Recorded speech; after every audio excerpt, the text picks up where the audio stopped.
Welcome to Powerviz. In the Sunburst visual for Power BI, the center circle is a place where you can add additional information to provide greater insights into your data. The arcs of your chart can display the sales amount by categories and regions, while the center circle becomes a focal point of insights showing additional details, maybe like revenue, key metrics, or personalized messages.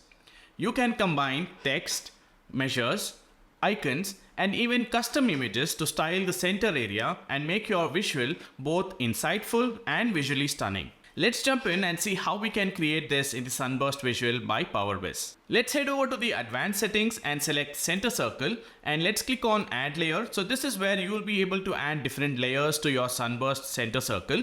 Let's add a text layer. I'm going to call this as total revenue. You can also choose your font family, styling, etc. Let me make this bold. Let me increase the font size to about 200 and then click on save layer, click on save, and now you have your text appearing here. Let's go back to center circle. Now let's add another layer. I'm going to click on this plus icon here. Let's head to the measure section, and from the field name you can choose the measure that you have added, field aggregation, sum, font family, styling, etc. And then let me also increase the font size to about 200 and then click on save layer, click on save again, and now we have our revenue appearing here as well. Let's go back to center circle, and now let's add another layer. This time I would like to add an image here. I'm going to click on browse. I have an image already downloaded. I'm going to select that, and then I'm going to increase the width here to about 400 pixels, both height and width, and then click on save layer, click on save.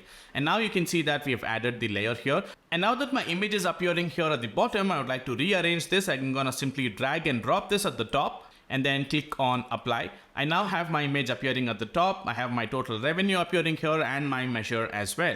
And now when you click on any particular category, you can see that we have a dynamic total revenue being displayed here for that particular category. You can also add icons to your center circle. When you click on add layer, you also have an option here as icon, and there are loads of icons here available for you to choose from. You can simply select any of the icon that you would want, change the icon size. You can also change the color and then click on save layer. That particular icon will get added to your center layer. Now that's how you can elevate your Sunburst chart by making the center circle both dynamic and insightful. Now it's your turn to explore. You can download this amazing Sunburst visual directly from App Source or our website. Dive in and discover all the features it has to offer. Unleash your creativity and take your Power BI reports to next level.